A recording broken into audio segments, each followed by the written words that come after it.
Ouf, pas facile d'échapper à mes gardes. Je les ai bien formés. Et ces douves, ils ont maintenant une drôle d'odeur. On dirait du caca. Ai-je vraiment passé à la bonne place? C'est pas facile pour ma fierté et pour mon odeur d'avoir rentré en valeur.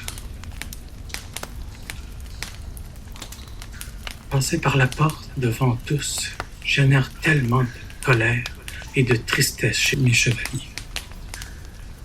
Ils me savent immuniser et me demandent de les guérir. Mais je ne peux malheureusement rien. Je suis un guerrier, pas un paladin de légende. Je viens d'apporter mon sang à Merlin.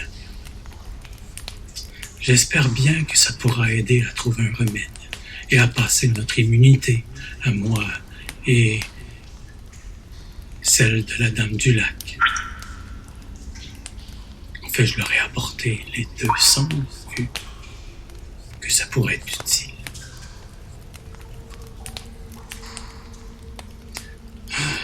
Juste avant d'aller à ma chambre, je suis passé par la chambre de Arthur et de Guenièvre.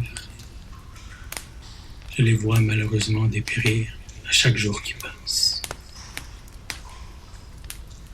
Bien sûr, je leur ai parlé de Viviane, de ma nouvelle amitié.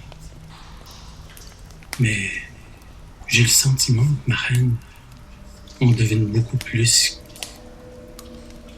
que je n'en laisse paraître. Quant à mon roi, il semble se laisser aller. Ses habillements, son épée, son armure ont tous fondu, mais pas lui.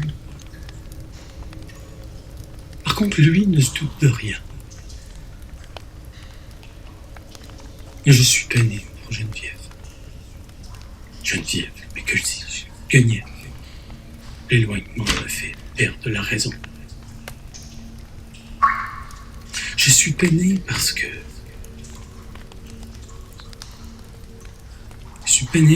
j'ai l'impression de l'avoir trahi, de l'abandonner. Mais mon cœur crie. Mon cœur crie le nom d'une autre. Et je ne peux taire sa voix.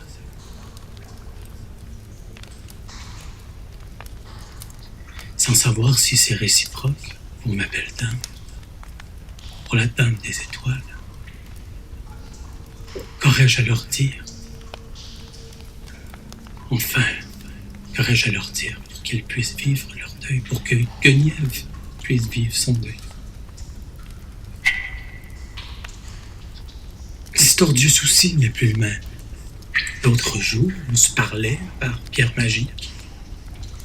Et j'avais complètement l'impression que je disais une chose et que lui disait autre chose. Comme si on parlait de deux choses totalement différentes, mais en étant sur la même communication. Ce confinement me déchire. Mes soldats, ma reine, mon roi, mes chevaliers, Merlin, Distordius, Fennec et ma belle dame du lac. Ils me font vivre des émotions si différentes. Dois-je être heureux ou dois-je être triste? Et le peuple, le pauvre peuple. Non, je dois penser autrement.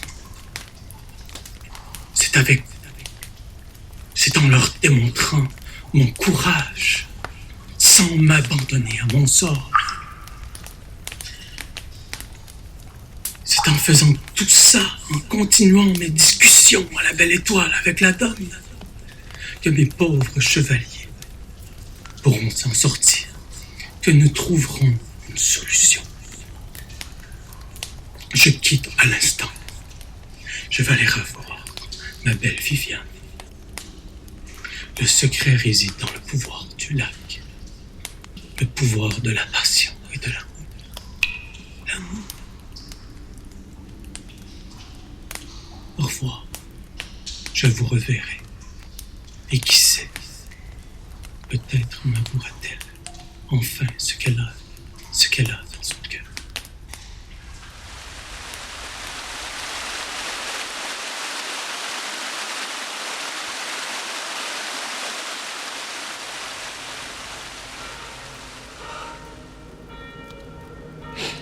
À vous, tous les dieux, je vous en conjure, venez à notre aide.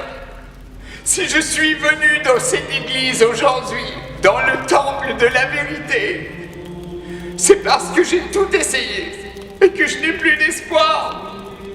Moi, Distordius, le barde fou, comme ils aiment tant m'appeler, je n'ai plus envie de rire, de chanter ou même de danser. Mon esprit s'enfonce dans le brouillard et mon cœur dans la plus grande des noirceurs. Et tout ça depuis que cette satanée malédiction a été jetée par le dieu Pan. Je n'arrive plus à trouver d'espoir à nulle part.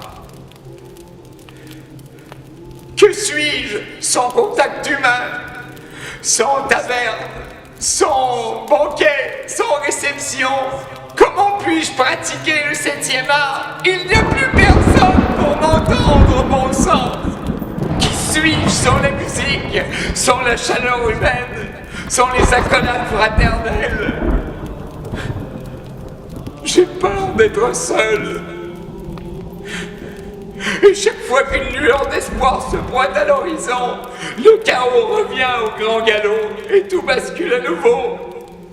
Dieu Pan, je te maudis! J'ai l'impression que ma vie n'a tout simplement plus de sens. J'ai vraiment besoin d'aide en ce jour, et c'est pour cette raison que je me tourne vers vous. J'espère que vous entendrez mes prières, mes intentions, ou peu importe de la façon dont il faut les appeler.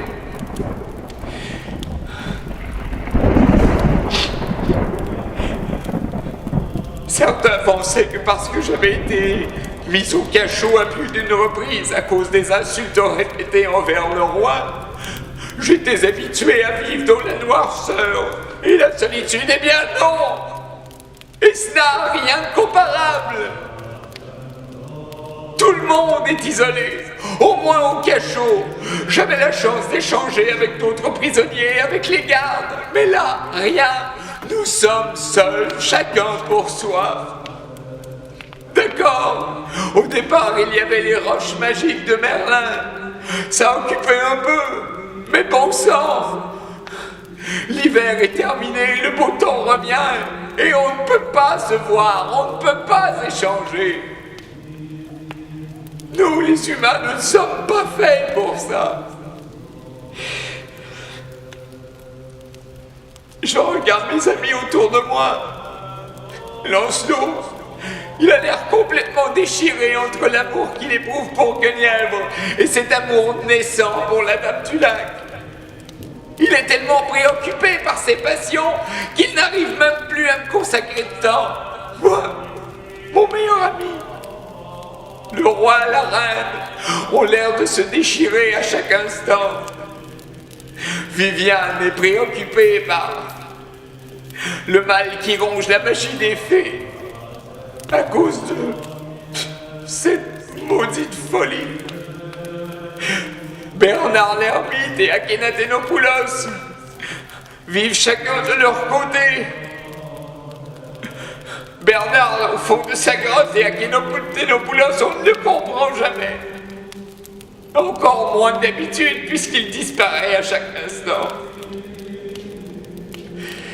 Et que dire de Vennec qui est parti dans d'autres lointaines contrées? Je suis véritablement seul maintenant. J'ai tenté par tous les moyens de m'occuper, j'ai cherché du travail. Tout est en train de fermer. Il ne reste plus de commerce ouvert. Alors que faire? J'ai beau consommer les potions que Merlin me donne pour mon anxiété, mon manque de sommeil, la nostalgie qui s'empare de moi chaque instant, ça ne fonctionne plus, bon sang. Parlons de Merlin, le pauvre homme, il doit être exténué, tout le monde le sollicite de tous côtés pour essayer de régler cette malédiction, mais ce n'est pas une divinité, bon sang. Je ne vois pas comment il pourrait réussir un tel exploit. Je vous en conjure, en ce jour, accordez-nous un peu de répit. Faites en sorte que nous soyons délivrés. Je ne veux plus être seul. Je veux retrouver mes amis.